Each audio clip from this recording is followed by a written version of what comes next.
The Karnataka Legislative Assembly witnessed an unusual development on Monday when Speaker UT Khader adjourned the House and walked out, expressing strong displeasure over the inadequate number of written replies submitted by government departments to questions raised by legislators.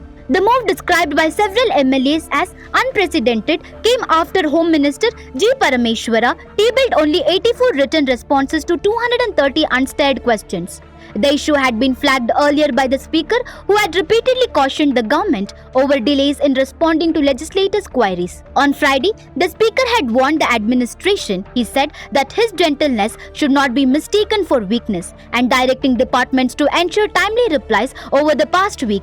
He had issued multiple reminders, but the situation showed little improvement. Soon after the replies were tabled, opposition members from the Bharatiya Janata Party, including leader of opposition R. Ashoka, raised the matter in the House. Ashoka pointed out that not even 50% of the questions had been answered despite repeated warnings, and accused officials of ignoring the Speaker's directions. He also criticized the government's functioning, calling it ineffective. Responding strongly, the Speaker said he had issued clear orders from the chair on 4 occasions, but he had seen no improvement. Emphasizing the importance of legislative accountability, he remarked that the Assembly exists for legislators to rise and discuss issues affecting their constituencies, not merely for ministers to conduct proceedings.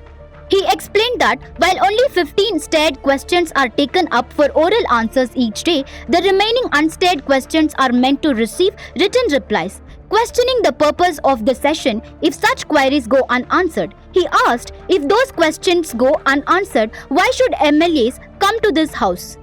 Declaring the situation unacceptable, the Speaker stated that he would not conduct proceedings until the concerned ministers and secretaries provide a proper explanation.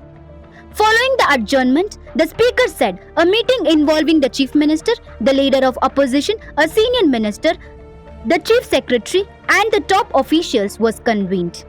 When the House resumed later, the Speaker informed members that it had been decided to ensure the replies to MLAs' questions are provided and that appropriate action would be taken to address the issue.